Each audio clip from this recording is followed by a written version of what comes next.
Halo, selamat datang kembali di vlog pemrograman Hibiscus HT. Hari ini kita akan belajar mengenai namespace dalam. Sebelum lanjut, silahkan subscribe, like, dan juga nyalakan notifikasimu untuk mendapatkan video yang lebih excellent. Nah, namespace PHP ini ya, itu ada beberapa manfaat yang kita dapatkan, terutama terkait dengan konsep object oriented programming. Nah, yang pertama,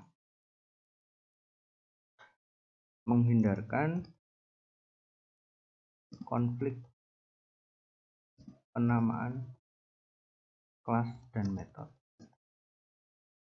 Jadi kalau kita menggunakan namespace itu ada kelas dan metode yang sama, itu tidak menjadi. Tapi kalau kita tidak menggunakan namespace, maka itu tidak boleh. Jadi harus unik. Kemudian yang kedua, ini memudahkan proses debugging.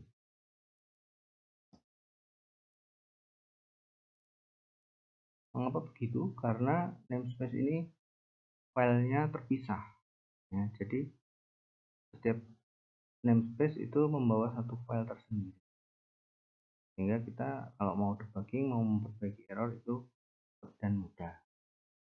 Kemudian yang ketiga, nah karena namespace dalam PHP ini tidak bisa melakukan import secara manual, kita harus melakukan import ini menggunakan atau membutuhkan fungsi require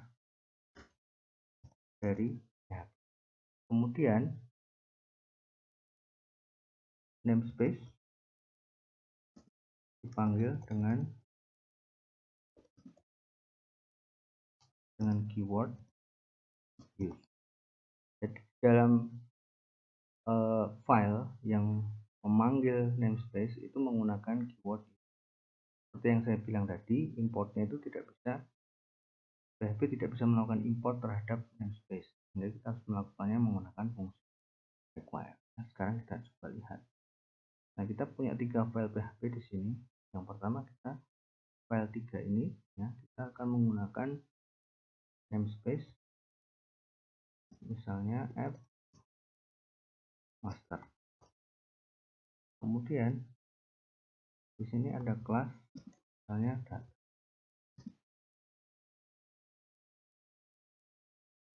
Kemudian di sini ada metode, misalnya test.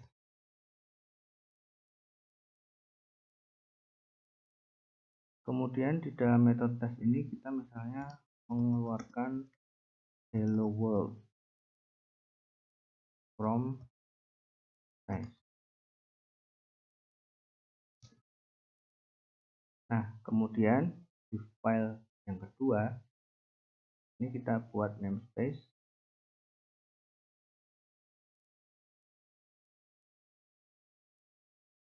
misalnya app status. Kemudian di sini kelas data juga. Kemudian kita membuat function, misalnya test,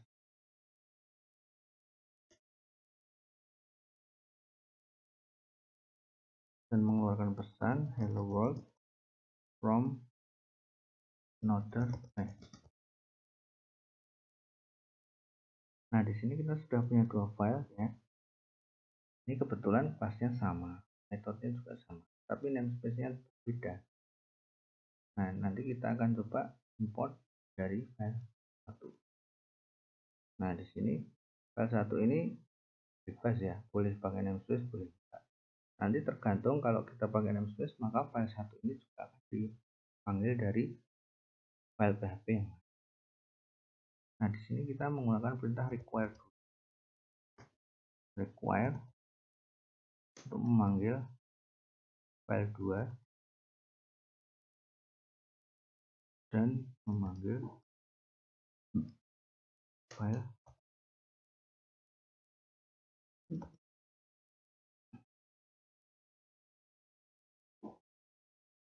Nah, kemudian kita misalnya memanggil file 2 dan file 3. Nah, ini karena masing-masing ada namespace-nya, maka kita menggunakan use. Untuk file 2 kita menggunakan app status data.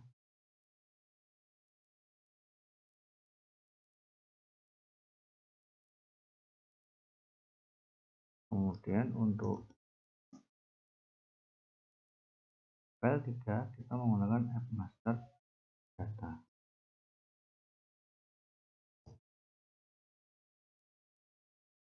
Nah, karena ini menggunakan kelas yang namanya sama, maka kita bisa menggunakan alias.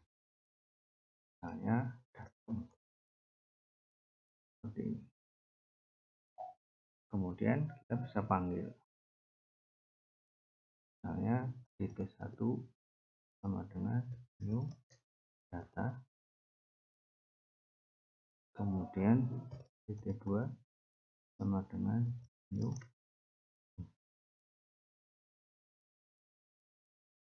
lalu kita panggil dt1 test, tekan pemisah,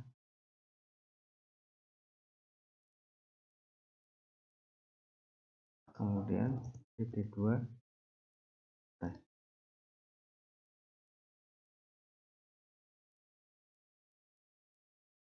Nah, selanjutnya kita buka dari browser. Oke, localhost demos.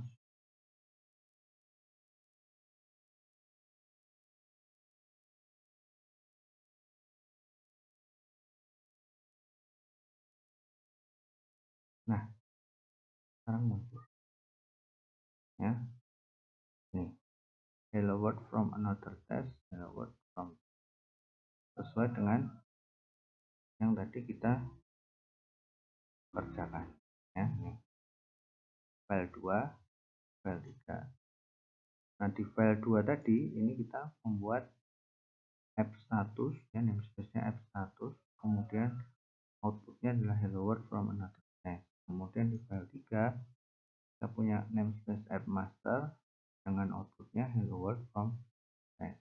Nah, ketika diimport di sini menggunakan keyword use. Nah, demikian untuk pelajaran kita hari ini. Jika ada pertanyaan, silakan dilayangkan melalui komen. Dan jangan lupa untuk subscribe, like, dan juga nyalakan notifikasimu untuk mendapatkan video yang excellent. Sampai jumpa.